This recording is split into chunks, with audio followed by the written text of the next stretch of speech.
Have you ever been driving down a road and seen a historical sign or a building or something, and you just kind of drove right on by, didn't even take a look at it, and you weren't really sure what was going on with the place, but it looked interesting enough? Maybe you stop, maybe you don't. Well, I'm going to start doing a series of videos called Drive-By History. Small videos for you to be able to take a look at, listen to the history about these places, and you may not be able to get out to them because of where they're located or the parking situation. Today we're at one such location called Fort Patrick Kelley here in the series of earthworks in Petersburg, Virginia.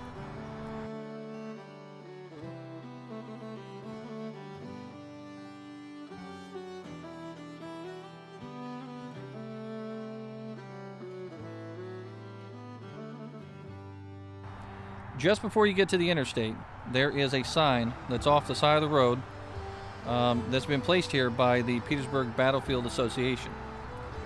And it gives the information about this fort. General George Meade had a series of forts built in 1864 to protect the southern end of the Union line. Now, these forts were placed in a series of locations leading up to the attack on the Weldon Railroad, and they were here simply to have troops stationed in case there was an attack or a need for troops, and they would call those troops up from this location.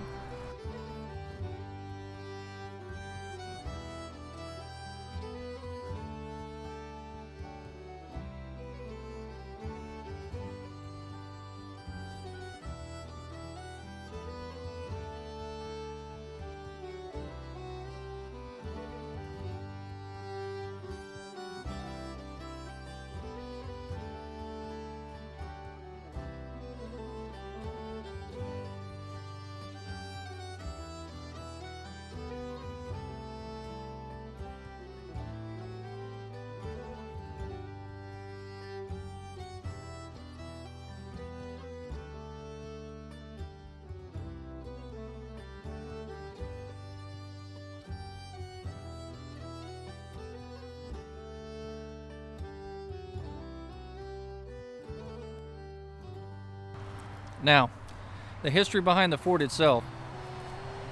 When the fort was built, it was named after Patrick Kelley. Now, Patrick Kelley was a man from New York who was in a couple of New York units known for the famed Irish Brigade. His last unit was the 88th New York.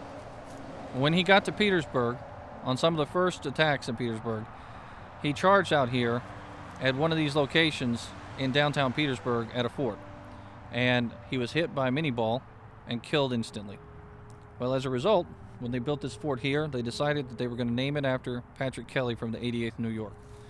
So that's a story about how it got its namesake. I'll take some videos here and let you see what I can get to. Today, there's no way to cross over. I can't get to the other side. The walls are extremely tall, even if I could get to the other side, so scaling it would be basically grabbing onto trees and pulling myself up to the top. It is so large that from Google Maps you can actually see the fortification, and it's inside a densely wooded area, so during the summertime you can't see it very well, but once you get out past that first tree line, you're able to see how huge these walls are. And down below, I'll show you here in a second with the video, there is a thick area of just water that's collected. So it kind of looks like a moat at the bottom of a fort. It's pretty neat to see. So if you ever get a chance out here in Petersburg and you want to look it up, you can look up Fort Patrick Kelley, find it on that Petersburg website, and then prepare to pull off and stop here on the side of the road. There's no parking. It's just a sign and a bunch of grass and dirt. During the winter time, it's wet. You might want to have four-wheel drive. This is Drive-By History with History with Waffles.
Well, that sure was fun. I'm glad I got a chance to pull off here and take a look at this and read up on the history of Fort Patrick Kelley. Until next time, this is History with Waffles with Drive-By History.